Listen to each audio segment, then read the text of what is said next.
Everyone. हर हर महादेव दोस्तों। आपके अपने चैनल हर दिन कुछ नया में आपका बहुत बहुत स्वागत है। तो आज की वीडियो में हम सुनेंगे महाशिवरात्रि व्रत की प्रमाणिक और पौराणिक कथा। तो चलिए कथा को शुरू करते हैं। और यदि आपने अभी तक चैनल को सब्सक्राइब नहीं किया है तो चैनल को सब्सक्राइब अवश्य करें, साथ ही बेल आइकन को प्रेस करें। इससे ये होगा कि मैं कोई भी वीडियो अपलोड करूँगी तो इसकी नोटिफिकेशन सबसे पहले आपके पास पहुंच जाएगी। तो चलिए वीडियो को शुरू करते हैं। पूर्व काल में चित्रभानु नामक एक शिकारी था। जानवरों की हत्या करके वह अपने परिवार को पालता था। वह एक साहूकार का कर्जदार था, लेकिन उसका ऋण समय पर ना चुका सका। क्रोधित साहूकार ने शिकारी को शिव मठ में बंदी बना लिया। संयोग से उस दिन शिवरात्रि थी। शिकारी ध्यान मग्न होकर शिव संबंधी धार्मिक बातें सुनता रहा। चतुर्दशी को उसने शिवरात्रि व्रत की कथा भी सुनी। शाम होते ही साहूकार ने उसे अपने पास बुलाया और ऋण चुकाने के लिए कहा। शिकारी अगले दिन सारा कर्ज लौटा देने का वचन देकर बंधन से छूट गया। अपनी दिनचर्या की भांति वह जंगल में शिकार के लिए निकला, लेकिन दिन भर बंदी गृह में रहने के कारण भूख प्यास से व्याकुल था। शिकार खोजता हुआ वह बहुत दूर निकल गया।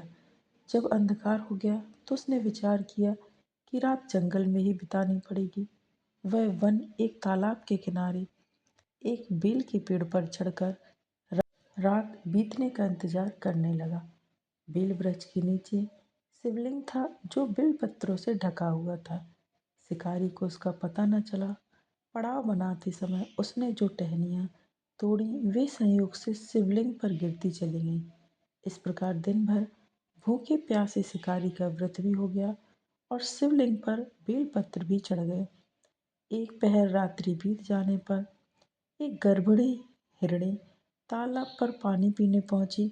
शिकारी ने धनुष पर तीर चढ़ाकर ज्यों ही प्रत्यंचा खींची। हिरणी बोली, मैं गर्भिणी हूँ, शीघ्र ही प्रसव करूंगी। तुम एक साथ दो जीवों की हत्या करोगे, जो कि ठीक नहीं है।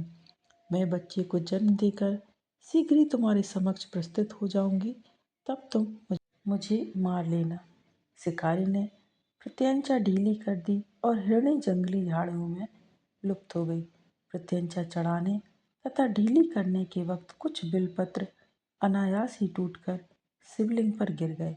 इस प्रकार उससे अनजाने में ही प्रथम पहर का पूजन भी संपन्न हो गया। कुछ ही देर बाद एक और हिरणी उधर से निकली। शिकारी की प्रसन्नता का ठिकाना न रहा। समीप आने पर उसने धनुष पर बाण चढ़ाया। तब उसे देख हिरणी ने विनम्रतापूर्वक निवेदन किया, हे शिकारी, मैं थोड़ी देर पहले ऋतु से निवृत्त हुई हूँ, कामातुर विहारिणी हूँ, अपने प्रिय की खोज में भटक रही हूँ। मैं अपने पति से मिलकर शीघ्र ही तुम्हारे पास आ जाऊंगी।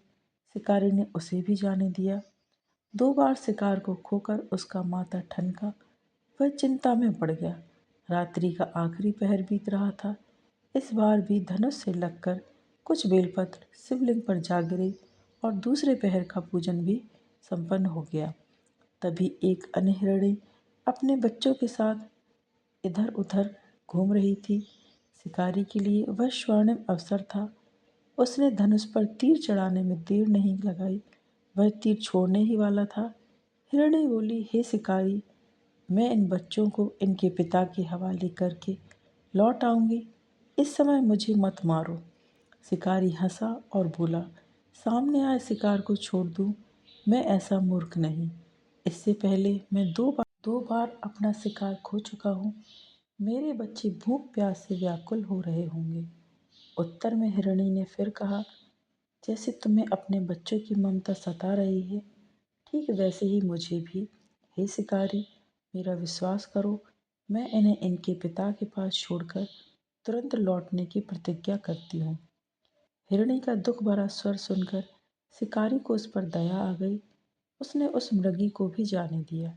शिकार के अभाव में तथा भूख प्यास से व्याकुल शिकारी अनजाने में ही बेल वृक्ष पर बैठा बेल पत्र तोड़ तोड़कर नीचे फेंकता जा रहा था। थोड़ी देर में ही एक हष्ट पुष्ट मृग उसी रास्ते पर आया। शिकारी ने सोच लिया कि इसका शिकार वह अवश्य करेगा। शिकारी की तनी प्रत्यंचा देखकर मृग विनीत स्वर में बोला, हे शिकारी, यदि तुमने मुझसे पूर्व आने वाली 3 मृगियों तथा छोटे छोटे बच्चों को मार डाला है तो मुझे भी मारने में विलंब ना करो, ताकि मुझे उनके वियोग में एक क्षण भी दुख न सहना पड़े। मैं उन हिरणियों का पति हूँ। यदि तुमने उन्हें जीवन दान दिया है तो मुझे भी कुछ क्षण का जीवन देने की कृपा करो। मैं उनसे मिलकर तुम्हारे समक्ष उपस्थित हो जाऊंगा। मृग की बात सुनते ही शिकारी के सामने पूरी रात का घटना चक्र घूम गया। उसने सारी कथा मृग को सुना दी। तब मृग ने कहा, मेरी तीनों पत्नियां जिस प्रकार प्रतिज्ञाबद्ध होकर गई हैं, मेरी मृत्यु से अपने धर्म का पालन नहीं कर पाएंगी। अतः जैसे तुमने उन्हें विश्वास पात्र मानकर छोड़ा है, वैसे ही मुझे भी जाने दो। मैं उन सब के साथ तुम्हारे सामने शीघ्र ही उपस्थित होता हूँ। शिकारी ने उसे भी जाने दिया। इस प्रकार प्रातः हो गई। उपवास, रात्रि जागरण तथा शिवलिंग पर बेलपत्र चढ़ने से अनजाने में ही पर शिवरात्रि की पूजा पूर्ण हो गई। पर अनजाने में ही पूजन का परिणाम उसे तत्काल मिला। शिकारी का हिंसक हृदय निर्मल हो गया, उसमें भगवत शक्ति का वास हो गया। थोड़ी ही देर बाद वह मृग सपरिवार शिकारी के समक्ष उपस्थित हो गया ताकि वह उनका शिकार कर सके। किंतु जंगली पशुओं की ऐसी सत्यता, सात्विकता एवं सामूहिक प्रेम भावना देखकर शिकारी को बड़ी ग्लानि हुई। उसने मृग परिवार को जीवन दान दे दिया। अनजाने में शिवरात्रि के व्रत का पालन करने पर भी शिकारी को मोक्ष की प्राप्ति हुई। जब मृत्यु काल में यमदूत उसके जीव को लेने आए तो शिवगणों ने उन्हें वापस कर दिया। शिकारी को शिवलोक ले गए। शिव जी की कृपा से ही अपने इस जन्म में राजा चित्रभानु अपने पिछले जन्म को याद रख पाए तथा महाशिवरात्रि के महत्व को जानकर उसका अगले जन्म में भी पालन कर पाए। तो यह शिव कथा का संदेश है। शिकारी की कथा अनुसार महादेव तो अनजाने में किए गए व्रत का भी फल दे देते हैं, पर वास्तव में महादेव शिकारी की दया भाव से प्रसन्न हुए। अपने परिवार के कष्ट का ध्यान होते हुए भी शिकारी ने मृग परिवार को जाने दिया। यह करुणा ही वस्तुतः शिकारी को उन पंडित एवं पुजारियों से उत्कृष्ट बना देती है जो कि सिर्फ रात्रि जागरण, उपवास एवं दूध दही बेलपत्र आदि द्वारा शिव को प्रसन्न कर लेना चाहते हैं। इस कथा में सबसे महत्वपूर्ण बात यह है कि कथा में अनजाने में हुए पूजन पर विशेष बल दिया गया है। इसका अर्थ यह नहीं है कि सिर्फ किसी भी प्रकार से किए गए पूजन को स्वीकार कर लेते हैं अथवा भोलेनाथ जाने अनजाने में हुए पूजन में भी भेद नहीं कर पाते। वास्तव में वह शिकारी शिव पूजन नहीं कर रहा था। इसका अर्थ यह ही हुआ कि वह किसी तरह के किसी फल की कामना भी नहीं कर रहा था। उसने मृग परिवार को समय एवं जीवन दान दिया, जो कि शिव पूजन के समान है। शिव का अर्थ ही है कल्याण करना। उन निरीह प्राणियों का कल्याण करने के कारण ही वह शिव तत्व को जान पाया तथा उसका शिव से साक्षात्कार हुआ। परोपकार करने के लिए महाशिवरात्रि का दिवस होना भी आवश्यक नहीं है। पुराणों में 4 प्रकार की शिवरात्रि पूजा का वर्णन है। मासिक शिवरात्रि, प्रथम आदि शिवरात्रि तथा महाशिवरात्रि। पुराण वर्णित अंतिम शिवरात्रि है नित्य शिवरात्रि। वस्तुतः प्रत्येक रात्रि ही शिवरात्रि है। अगर हम उन परम कल्याणकारी आशुतोष भगवान में स्वयं को लीन कर दें तथा कल्याण मार्ग का अनुसरण करें तो वही शिवरात्रि का सच्चा अर्थ है। तो महाशिवरात्रि की कथा यहीं पर समाप्त होती है और महाशिवरात्रि की कथा से हमें यह समझ में आया है कि किसी एक विशेष दिन का इंतज़ार नहीं करना चाहिए शिव जी की पूजा करने के लिए या अच्छे काम करने के लिए। रोज़ अच्छे कार्य कीजिए, अच्छे कर्म कीजिए और दूसरों की सहायता कीजिए। यदि हम भगवान की पूजा रोज़ करते हैं और कर्म हमारे अच्छे नहीं हैं तो हमें पूजा का फल प्राप्त नहीं होगा।